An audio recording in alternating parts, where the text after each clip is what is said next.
ይስጥልኝ ውድ የጀንበር ሚዲያ ተከታዮች እንደተለመደው አዳዲስና ወቅታዊ መረጃ ይዘን መተናል። አብራችሁን ቆዩ። በቅድሚያ ርዕሰ ዜና። ከፍተኛ ፍርድ ቤት የወልቃይት ጠለምት ራያ የምርጫ ቦርድ ውሳኔን ችሎት ዛሬ ማየት ጀመረ። አንድም የሰሜን ኮሪያ ዜጋ ቢነካ ጦርነትን ይቀላቀላለው ሲል የኪም ጆንግ ኡን አደገኛ ማስጠንቀቂያ። ኢራን አሜሪካን መድረስ የሚችል አዲስ የረጅም የርቀት ሚሳኤል መሞከሯን ገለጸች። ኢራን በእስራኤልና አሜሪካ ተደጋጋሚ ጥቃት ያስተናገደች ይገኛለች። ኢራንም የአጸፋ ምላሽ እየሰጠች ነው። ርዕሰ ዜናን በማስቀደም ጀምረናል። አሁን ደግሞ ወደ ዝርዝሩ። ከፍተኛ ፍርድ ቤት የወልቃይት ጠለምት ራያ የምርጫ ቦርድ ውሳኔን ችሎት ዛሬ ማየት ጀመረ። ስምረት ፓርቲና በኢትዮጵያ ምርጫ ቦርድ ላይ ባሳለፍነው ሳምንት ያቀረበውን ክስ ተከትሎ ከፍተኛ ፍርድ ቤት የምርጫ ቦርድ ውሳኔ በጊዜያዊነት ማገዱን የሚታወስ ሲሆን ዛሬ ሁሉም አካላት በተገኙበት ከፍተኛ ፍርድ ቤት መቅረባቸው የችሎት ውሎውን አከናውነዋል። በውሎው ላይ ጌታቸው ረዳ ስምረትን በመወከል በአካል እንደተገኙም ለማወቅ ተችሏል። በአንጻሩ ምርጫ ቦርድና ሌሎች ወኪሎቻቸው ልከዋል። በዚህም ከሳሽ የስምረት ፓርቲና ተከሳሽ የኢትዮጵያ ምርጫ ቦርድ ወኪል በተጨማሪ አብንን ጨምሮ አራት ከአማራ የወጡ አራት ፖለቲካ ፓርቲዎች ወኪሎችም እንዲሁም የራያ የሩማ ዲክሮማቲክ ፓርቲ አምስተኛ በመሆን የተሰኙ ሲሆን ኮል ደመቀ ዘውዱ የሚመሩት የወልቃይት ጠገዴ ማንነት አስመላሽ ኮሚቴ እንዲሁም የጠለምትና የወሎ ራያ አማራ ማንነት አስመላሽ ኮሚቴዎችም ተገኝተዋል። ፍርድ ቤቱ የከሳሽና የተከሳሽ ወኪሎችን ካቀረበ በኋላ ጣልቃ ለመግባት ጥያቄ ያቀረቡትን 8 አካላት በየተራ ስማቸው በመጥራት ወደ ችሎት መድረክ እንዲቀርቡ አድርጓል። የዕለቱ ሂደት ያጠናቀቀው ፍርድ ቤቱ በጉዳዩ ላይ የቀረቡትን ክርክሮች መርምሮ ውሳኔ ለመስጠት በቀጣይ ሳምንት ረቡዕ 8 ተኩል ተለዋጭ ቀጠሮ ሰጥቷል።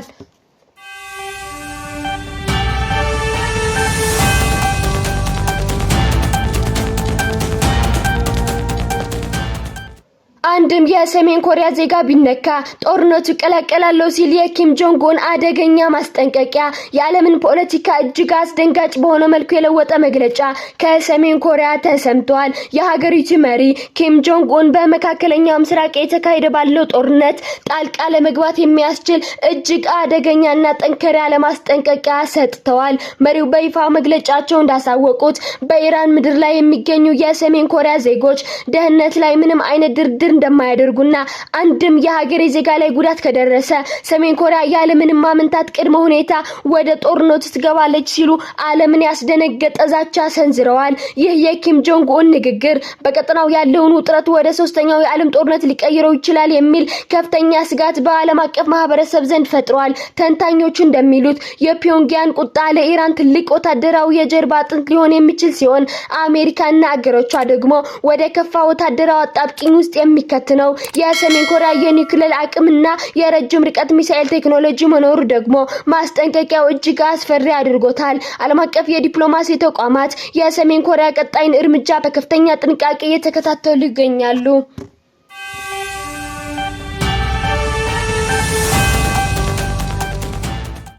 ኢራን አሜሪካን መድረስ የሚችል አዲስ የረጅም የርቀት ሚሳኤል መሞከሯን ገለጸች። ሙከራው ከሩሲያ በተገኘ ፍቃድ በሀገሪቱ በረሃማ ቦታ የተደረሰ ሲሆን ስኬታማ ነበር ተብሏል። የኢራን መንግስት 10,000 ኪሎ ሜትር ርቀት ተጉዞ ኢላማውን መምታት የሚችል አህጉር አቋራጭ ባላስቲክ ሚሳኤል ICBM መሞከሯን አስታወቀች።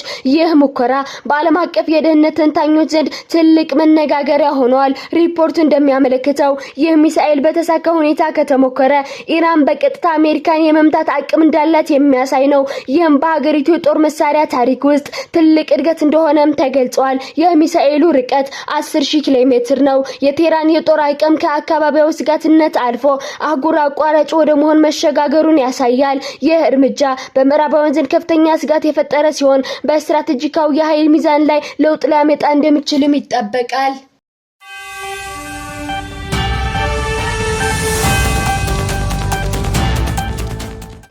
ኢራን በእስራኤልና አሜሪካ ተደጋጋሚ ጥቃት ያስተናገረች ትገኛለች። ኢራንም የአጸፋ ምላሽ እየሰጠች ነው። ነገር ግን የኢራን የሚሳኤል ጥቃት ባለፉት 24 ሰዓታት ውስጥ በ86% ቀንሷል። የአጥፍቶ ጠፊ ድሮኖች ጥቃቷን በ23% መቀነሱን አሜሪካ አስታውቃለች። የዓለም ሀገራት ጦርነት እንዲቆም መጠየቃቸውንም ቀጥለዋል። የኢራን የስለላ ድርጅት በጦርነቱ ዙሪያ ከሲአይኤ ጋር ለመደራደር ጥያቄ ማቅረባቸውንም ሮይተርስ ዘግቧል።